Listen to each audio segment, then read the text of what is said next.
back. We are with April Brucker. I'm saying that right? Yep, April Brucker. Yep, rhymes with hooker. Fantastic. Great to know. We're here at Las Vegas up close, just 6 feet away. 2021 began today. Very excited about that. And we're talking about entertainment in Las Vegas, how the pandemic has affected it. We are back. We have some shows going on. And with us today, April Brucker. Yes. It sounds like hooker. I said it wrong? Okay. Well, whatever. Just don't call me late for dinner, as my grandmother said. Amen to that. America's foremost female ventriloquist. So with the pandemic, I've become a ventriloquist. Really? I can't see my lips. Thank you. You're pretty good. You might even be replacing me if I'm not careful. You never know. Genetics can do anything these days. So great to have you with us. You are starring in a show at the Alexis Park Resort. Yes, Burlesque is the name of the show. And what is the role that you play, and how do we get to see the April Brucker that rhymes with hooker? I almost got it. We don't want that to become your stage name. No, we'll stop that. Right, that was it. Right there. We're done. April, tell me about the show, how you are in it, what you do, and what we can expect when we come see the show. Well, I am the special guest in the show, and when you see me, you can see me do some ventriloquism, and you can see me juggle a towel. But the main reason I'm here is that, Steve, you're married, right? Yes, ma'am. You know, and you get how hard dating is, right? Yes, ma'am. Well, Steve, I'm not looking for Mr. Right, I'm just desperately seeking Mr. Okay. Fantastic. How's that coming? How's that going? Well, here's the thing. It's one of these things that's been really hard during quarantine, and you know, and I've dated all these guys. Like, I dated one guy, he had OCD. Do you know anybody that had OCD, Steve? I do not. As a matter of fact, every time I got mad at him, I just rearranged his bookshelves. But yeah, you know, it's really hard, and you know how things have been, like, were you quarantined with somebody that you liked, Steve? Yes, I was lucky.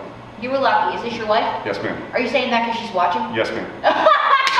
I mean, no, it's perfect. It's great. Well, anyway, I have this roommate, Mae Wilson. And okay. Have you ever just dated that girl that was just a slut? I was lucky. I never had that issue. You never, even as a stand-up comic, you never had a groupie that... See, that's why I destroyed all the tapes and everything. So straightforward. Steve, I've been quarantined with her, and she's a slut. She's such a slut that, you know, she'll have sex all night long and she won't let me join in, Steve. Okay. I need a new roommate, right? I would hope so. Do you have one in mind? I don't know. But she's so dumb that she wouldn't get on a double-decker bus because there was no driver on the top. And, oh my God! Are you talking about me? Mae Wilson, ladies and gentlemen. Oh my God. Hi, Steve. How are you doing today? I'm good. Better now that you're here. Oh, thank you so much. So, Steve. Yes, ma'am. What do I have to do to get a spot on one of your shows? I want to go solo. You see with April? Oh God, prop action on my own. I'm a star. Wow, this is how ungrateful she is. This is how ungrateful she is. See, April, you weren't even looking at the camera, but I was. Who's the dummy now? This is so incredibly shady. And see, Steve, you can put me on your arm. You know, and I'll tell you, you're the most handsome man I've ever seen, and you're the best I've ever had. Stop it, Mae. His wife might be watching. Oh, I don't care. Oh, no. Hi, Steve's wife. Mae Wilson, ladies and gentlemen, my roommate. So, do we get to enjoy Mae during our burlesque show? Yes, you do. And as a matter of fact, Mae, tell them what you've been doing during the show. I've been looking for a sugar daddy because it's Vegas. Any luck? No! Look, I told me he would not be my sugar daddy last night. What? 2020's canceling your dreams too. Well, that's over. It's 2021 now. Well, good to have you on the show here with us today. So, have you had to change your act at all, Mae? Have you had to change your act? Yes, I have. Well, actually not really, because I've always been the star and I'm still the star. But jokes aside, we have had to change a little bit. Because the audience isn't as close anymore. I don't know who I'm hitting on, and I don't know who's rich, because I can't see them. So you're just throwing out the vibe and hoping it works out? Yeah! No luck yet. But it's really, but it's actually a little surreal, because sometimes we can hear them laughing, but we can't see them. And then when they're not laughing, we can't see them, which is good. You're not supposed to say that, mate. Well, it is what it is, A-Girl. You see, I consistently kill. A-Girl, not so much. Not very nice. I know, it's not very nice at all. You know what, May? You better behave, or what? Or I'm gonna put you back in your trunk. You wouldn't dare. I might. You're in charge. Thank you, Steve. Thank you for reminding me. We are here to interview April, and we appreciate May coming along, but April, it's your show, and so have you had to put any masks on your performers due to the pandemic? Have we had to put any masks on? No, but I think that April should get one, because that way she'd be a gutter ventriloquist. But a lot of the audience has been masked though. And I look out and I'm like, wow, is everybody getting ready to commit a heist? Well, it's the only time in our lives that you are forced to put a mask on before you go into a bank, and you feel comfortable if you don't have it on. Actually, but the thing is though, is that in all seriousness, and you can appreciate this being a comedian, is one thing that I've had to do is I've really had to learn to trust my instincts. And some nights my instincts are better than others. My instincts are always great. I say, April, don't do that. Does she listen? No. Well, as soon as we get the May show, then you can do the reverse roll and we'll see how that goes. Yeah. We can do the reverse roll. Right now, I'm in charge and April's the puppet. See, I'm the ventriloquist now. We're doing a voice swap. How do you like it, Steve? Great, but I can see both your hands. Oh. So, question for you, April. What is your favorite gig been in your career? Oh, my favorite gig in my career? Oh God, I've actually liked them all. Like, even the bad ones, because the bad ones give you a lot of stories. But the good ones, I'd have to say a lot of the earlier shows I did in New York City where it was like a free-for-all, they were free, some of the audiences didn't speak English. It's because I really was a part of a community. Yeah. And that's the nice thing about comedy and performance is even in this pandemic, we're still a community. Do any of your performers speak foreign languages?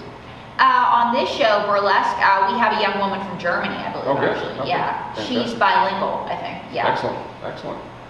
Very good. Well, we're excited to have shows back, being in Burlesque, and then as we get beyond the pandemic, do you see a chance to headline your own show in, say, a great studio or a stage room like this one? I see an opportunity to headline my own show, hopefully, God willing. But what about you, May? Well, I'm going to be headlining my show because I'm going solo and I'm dumping April. Okay, May, stop it. But yes, we see an opportunity to headline our show. Excellent. And I think that would be exciting. And and here's the thing though. I think this opportunity with Burlesque is actually going to give me the tools to headline my show. Because at first, when I got out there, I'm like, oh my God, my goal is not to die tonight. And you know that as a comic, right? Yeah. It's like, please God, don't let me die. Like, cause you're just picturing yourself dying the worst death.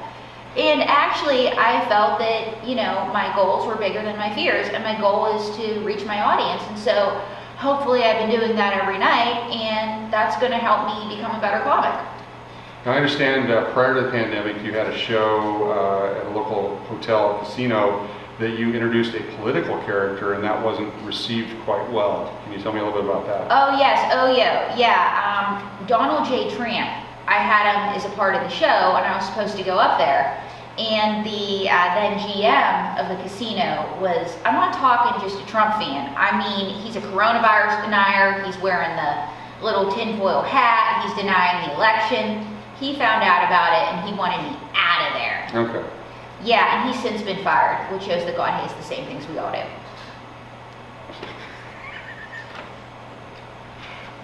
Outstanding. I don't even know how to comment on that.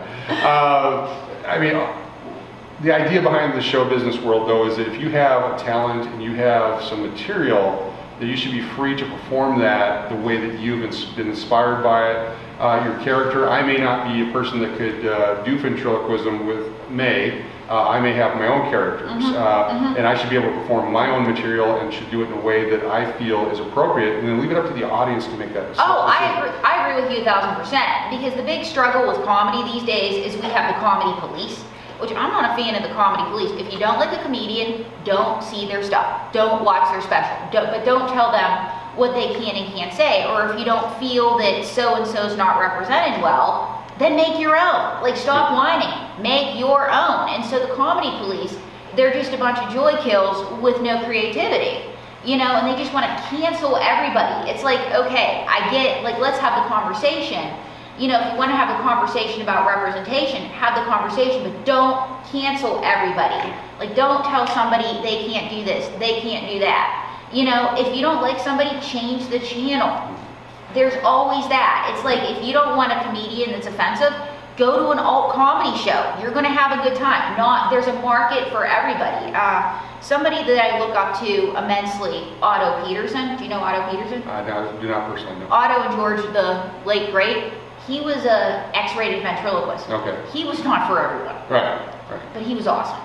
So, and I appreciate you calling me a comedian, because back in the 80s and 90s when I practiced the craft, fortunately there was no social media, fortunately there was not a lot of reporting going on. My claim to fame is in 1985, I was bumped at George McKelvey's Comedy Club in Denver, Colorado by Roseanne Barr. Oh! Yeah. So I was right up there. I was feeling pretty good about it. I knew the day that I was done. It was in 1992, and I just knew that I was done pursuing that as a craft. You've been doing this for a number of years. Do you see yourself going on, continuing doing it? Do you want to change anything? Do you like what you're doing? Well, I've had to adjust my act a little bit because of the distance and everything else. But, you know, I'm sure that I'll always tweak and change my act, and I'll always tweak and change for everything. But honestly, I don't see myself stopping, because I've tried to quit before and it won't let me. It's like smoking. Yeah, exactly. It's like smoking. You can never put it down. Is there like a ventriloquist patch you could put on? If only, right? You know, like a number of years, I hit a real rough patch in my life. Like, everything was going wrong. You know, it's like relationship, housing, health, everything. And I was like, I'm gonna quit. So I get this call from this booker, and this is out of a Woody Allen movie, and he goes, can you be at a gig this weekend? And I'm like, what? And he goes, listen, you need to replace this ventriloquist, and this guy's since been deceased. And he goes, Is that why you had to replace him? Well, no, this is why I had to replace him. He was showing up to his gigs without his puppets. He was going through a nervous breakdown. And so the booker goes, you gotta ease people into it. You can't just go cold turkey. Wow. So I replaced him, and it's like, well, I guess I'm back. Wow. So he's a ventriloquist without, would he just do the hand? And I don't know, like, he was just showing up without his puppets. And yeah, and it was like totally weird. But I said, hey girl, you can't quit, because I'm fabulous, and I need a friend to feel sorry for, and that's you. Is that part of a female relationship to feel sorry for each other? I guess, yeah. Is that part of our relationship? Well, I'm the fabulous one, and April, she's kind of there. So is there a show tonight? Yes, there is a show tonight. What time? The show tonight is 9:30 tonight, and we have another one at 9:30 tomorrow night. And as far as I know, they're sold out, but, you know, show up in case. Well, the good news is it's January 1st, 2021 right now. This will be recorded, so people will be watching it in 5 years from now. So this could be January 1st, 2026, and we're celebrating our 250th anniversary as a country. And they won't know that we're sold out that night, because you'll be at a different venue, bigger room, more seats. You got your own show. You've gotten rid of the dead weight. And I'm just talking to her. Oh! And I meant that very complimentary, of course.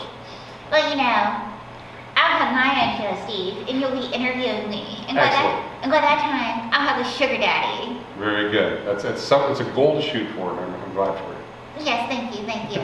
You see, we all have to have goals. Yes, ma'am. So tonight being the first of 2021, the shows you believe are sold out tonight, which is fantastic to hear. Vegas is back. Mm-hmm. But coming up for the next several weeks, and anyone that's watching this on YouTube or on Facebook, wherever it's being seen, want to go to TicketKite? TicketKite, yep, ticketkite.com. Yep. Can they call the Alexis Park and get information from the Alexis Park? Or is there, yes, they can. Yes, they excellent. can, yes. Fantastic.